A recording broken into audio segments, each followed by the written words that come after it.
So, letzter Punkt vielleicht noch, wenn die Leute jetzt das Video sehen und hey, was ist denn das hier? Komm, ich seh doch schon eure ganzen Stirnfalten.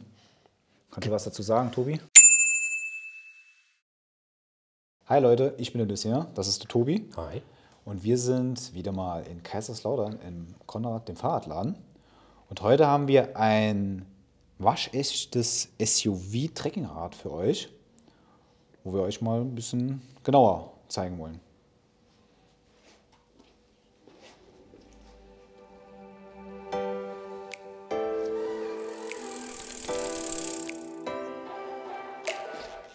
Wir haben was Besonderes für euch, weil es ist ein Trekking-Fully.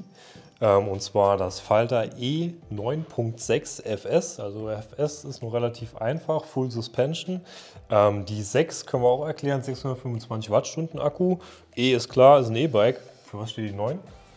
Das ist einfach ein relativ hohes Modell in der Produkthierarchie, in dem Produktportfolio von der Marke Falter ist. Falter ist ja eine Marke, die darf man jetzt nicht verwechseln mit anderen Marken, die mit F anfangen. Das ist eine deutsche Marke, die so ein Preis-Leistungsmodelle halt bringen. Ne? Also die haben bekannte Rahmensets, ne?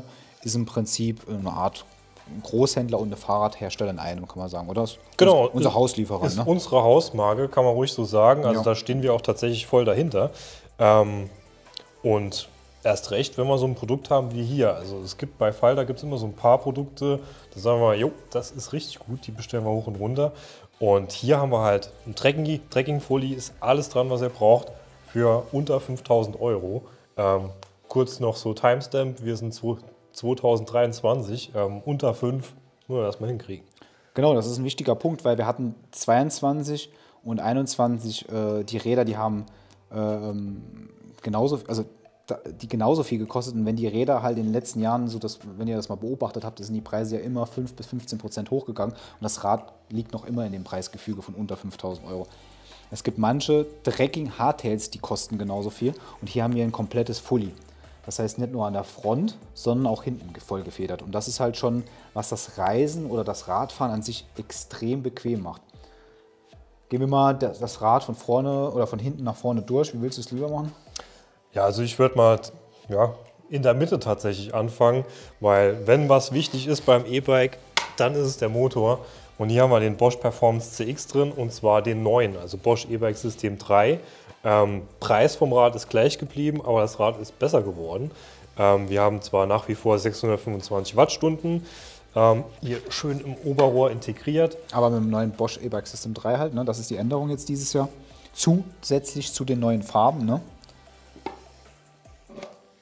Genau. Und ihr seht es auch schon gleich am Display. Hier haben wir das neue Tuvia 100 verbaut. Ist gerade ganz frisch auf den Markt gekommen.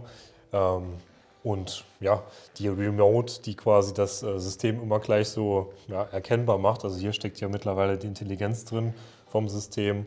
Das heißt, wenn euch das Display nicht gefallen sollte, könnt man auch ganz easy austauschen. Das ist ja so die große Neuheit quasi vom E-Bike System 3, dass wir einen neuen Kabel- und Displaystandard haben und dass sich alles gut austauschen lässt.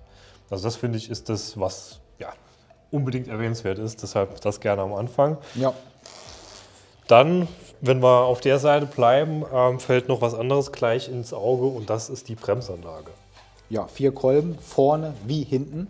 Und das ist halt schon nicht selbstverständlich. Also hier sind wir schon, nennen wir in der Mittelklasse, hier sind wir in der gehobeneren Mittelklasse, das ist eigentlich schon Oberklasse. Ne? Also das einzige Rad, haben wir in einem anderen Video schon erwähnt, wo wir ein Vergleichsvideo gemacht haben, ist eigentlich nur noch, was das hier Rad toppen kann im Tiefeinstiegsbereich, ist das von Riese und Müller das Hommage. Aber so in den normalen Tiefeinstiegsrädern gibt es da momentan keines, was dem Rad hier das Wasser reichen kann. Was halt den Sitzkomfort anbelangt, von den Komponenten halt her, auch von den Feder- und Bremselementen. Ne? Ja, Federelemente, was haben wir verbaut? Hier haben wir vorne eine Luftfedergabel von SR Santur, einem der größten oder der größte Gabel- und Fahrradkomponentenhersteller der Welt. Die Mobi 25, das heißt der Name ist Programm, 25 mm Durchmesserrohre. Das heißt, das sind hier die, kann man aufs Gewicht einstellen. Das ist eine feine Sache, das heißt, die kann man feinfühliger und abgestimmt dem Fahrer oder der Fahrerin nach dem Gewicht abstimmen.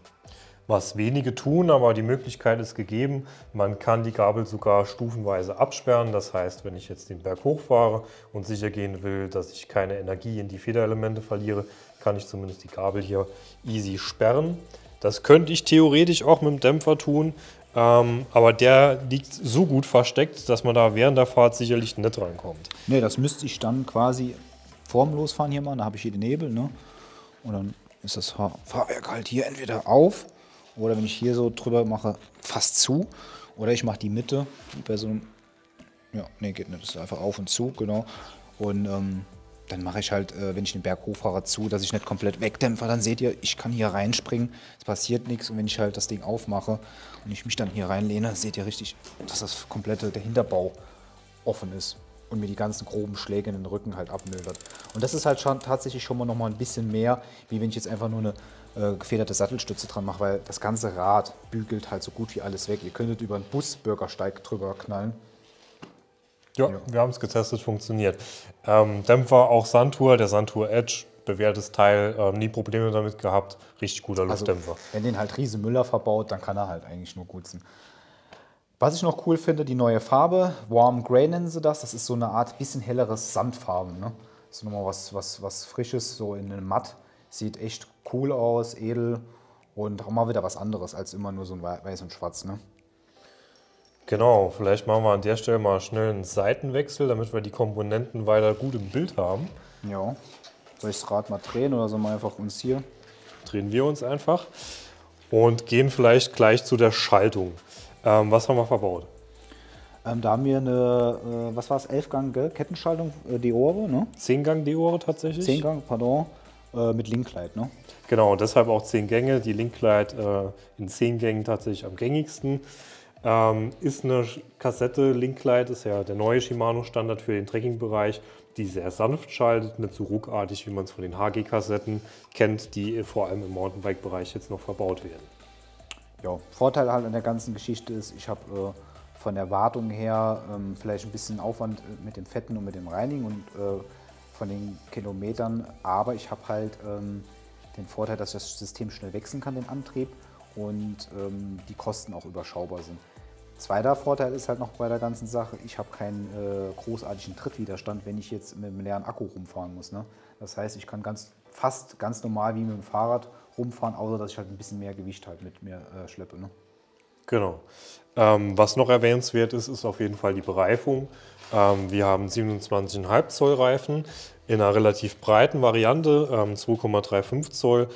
Und da haben wir den Johnny Watts verbaut, der klassische SUV-Reifen eigentlich mit einem ziemlich breiten Mittelsteg. Das heißt, ich kann easy über Asphalt fahren, aber wir haben eben seitlich auch relativ grobe Stollen, mit denen wir dann auch auf Schotter und auf Waldwegen keine Probleme bekommen. Ja, ist halt einfach ein total super Hybridreifen, der in den letzten Jahren einer der beliebtesten oder der beliebteste Treckenrad ist, Reifen ist, sorry, im Mantel, weil er halt einfach mit der Mischung halt auch so einen Faktor hat, wo er alles mitmachen kann. Kannst du in einen feuchten Wald reinfahren, fährst raus auf dem Asphalt, rubbelt er sich nicht direkt ab, weil die Mischung nicht zu weich ist. Dass er hier auch noch bei den Stollen halt so ein bisschen abgeschnitten ist, dass die breitflächig sind und auch noch gut rollen. Der ist dann halt nicht so krass klebrig und laut wie jetzt ein Magic Mary, der auf dem heißen Asphalt drüber fährt. Ne? Genau, ansonsten haben wir noch so ein paar Bequemlichkeitskniffe, sage ich mal, verbaut. Zum einen haben wir einen höhenverstellbaren Vorbau. Das heißt, wir können das Rad ziemlich easy individuell einstellen. Auch ja, unser Endkunde selbst kann da mal schnell was einstellen, wenn er merkt, okay, es dürfte noch ein bisschen bequemer sein oder eben auch ein bisschen sportlicher sein, lässt sich das über den Winkel ganz gut regulieren. Wir haben auf dem Akkudeckel eine Aufnahme, eine Schraubaufnahme für Zubehör. Da wäre beispielsweise die Trinkflasche an der Position prädestiniert. Finde ich einfach gut, dass an so Sachen gedacht wird, dass das Rad auch wirklich ein SUV ist, für alles eben tauglich. Ja, es ist halt einfach der Alltagsnutzen steht hier im Vordergrund. Also ich meine, es ist schon cool, dass es ein cooles Design hat mit den eluxierten Lagerbuchsen hier, das ist auch, aber halt so diese wichtigen Sachen, dass das halt hier ein langer Vorbau hat, der nicht nur verstellbar ist, sondern auch noch ein bisschen in den Komfortbereich geht mit den Flügelgriffen hier, ne, die so ein bisschen das Gewicht abmildern. Das macht einfach einen runder Eindruck. Also das ist echt eins unserer stärksten Räder, die wir haben, wo halt für viele Leute matcht, wo sagen, das ist genau das, was ich halt, was ich brauche, was ich suche. Ne? Ist tatsächlich ein sehr vernünftiges Rad, was das meiste abdeckt. Ne? Genau. Beleuchtung haben wir auch dabei.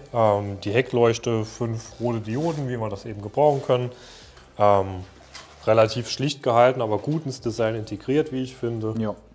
Die Frontbeleuchtung, was haben wir, eine Lightmove verbaut, 110 Lux. Ja, die ist auch schon ziemlich stark. Also die hat mir eine gute Linse, damit kann man alles gut ausleuchten. Wenn man mehr will, muss man halt auf eine Lupine am besten gehen. Die hat dann nochmal mehr Features wie Abblendlicht und Fernlicht und Tagfahrlicht. Aber die hier macht schon ordentlich hell. Besonderes Feature ist halt auch, haben wir noch nicht erwähnt, glaube ich, die absenkbare Sattelstütze. Da haben wir hier schön 125 mm Hub. Ne? Das ist schon echt viel. Ne? Und guckt euch das mal an. Da kann jeder draufsteigen. Also da brauche ich jetzt nicht irgendwie krass die Hüfte offen haben oder so. Da gehe ich ganz locker rein, fahre im Shopper-Modus dann los und irgendwann mache ich der Poppes hoch und dann kann ich den Sattel auch dann halt hoch machen. Ne? Und wenn ich dann absteige, muss ich gar nicht jetzt irgendwie krass hier den machen, sondern gehe dann halt einfach beim Fahren halt runter. Ne? Zack, und dann steige ich ganz sachte hier aus. Und wenn ich das Fahrrad noch leicht kippe, ne, ja, dann kann ich ja fast also wirklich reingehen in das Fahrrad und dann losfahren. Das ist schon, also entspannter geht es nicht mehr. Ist halt der Riesenvorteil, wenn wir ein Fully-Trekkingrad haben, da brauchen wir keine gefederte Sattelstütze verbauen. Da haben wir halt echt die Möglichkeit, eine Dropper-Post zu verbauen, was uns sonst ja nur im Mountainbike-Bereich vergönnt ist. Genau, es ist hier eine Abstiegshilfe. Klar, wenn man mal ein bisschen robuster in den Single Trail runterfährt, dann kann man hier natürlich auch ein bisschen mehr Bodenkontakt generieren, indem man halt mit dem Fuß auf das Pedal oder auf den Boden besser kommt. Praktisch ist halt auch noch, wenn man das Thema hier hat, ne? Ich habe hier einen Griff. Die Bikes sind schwer, da brauchen wir nicht drüber zu diskutieren. 25 Kilo haben wir halt immer, 26, aber hier mit dem Griff, ne? Ist halt schon cool, dass ich das Rad dann halt hier schön dann wegtransportieren kann. Und hier ist ein Akku drin. Also das ist dann halt möglich, ne? Genau, wovon ich auch ein Fan bin, ist, wie die Reflektoren integriert sind. STVZO-tauglich ist das Rad nämlich tatsächlich, so wie es jetzt hier steht. Wir haben unseren Frontreflektor, wir haben die Reifenreflektorstreifen, das heißt, wir brauchen in den Reifen drinne, brauchen wir jetzt nicht diese blöden Katzenaugen drin zu haben, sondern wir haben hier einen Reflektorstreifen, vorne wie hinten, reicht völlig aus. Die Reflektoren in den Pedalen sind mit verbaut, die wir brauchen. Und ganz dezent unterm Hecklicht haben wir da auch noch den Rückreflektor, sodass wir hier wirklich verkehrssicher unterwegs sind. Also wir haben hier wirklich ein vollwertiges SUV für jeden Einsatzzweck geeignet. So, letzter Punkt vielleicht noch, wenn die Leute jetzt das Video sehen und hey, was ist denn das hier? Komm, ich sehe doch schon eure ganzen Stirnfalten. Kannst du was dazu sagen, Tobi? Genau, das ist ein neuer Speed-Sensor. Also hier haben wir quasi den Magnet, der direkt über dem Ventil angebracht ist, beziehungsweise unter dem Ventil. Integriert sich ganz schön in die Optik vom Rad, ist nicht mehr wie der alte Speichenmagnet, dass er sich dauernd verdrehen kann, sitzt jetzt halt fix an seiner Position, kann nicht mehr viel schief gehen, finde ich richtig gut gelöst. Jo. Gut, dann gibt es eigentlich nur noch zu sagen, Preis haben wir ja gesagt, unter 5.000 sind wir. Mit der Ausstattung finden wir das wirklich echt ordentlich, ne? Gummierte Pedale sind mit dabei, ordentliche Bremseschaltung und. Also man muss auch nichts mehr großartig hier upgraden, also da kommt kein Invest mehr auf euch zu.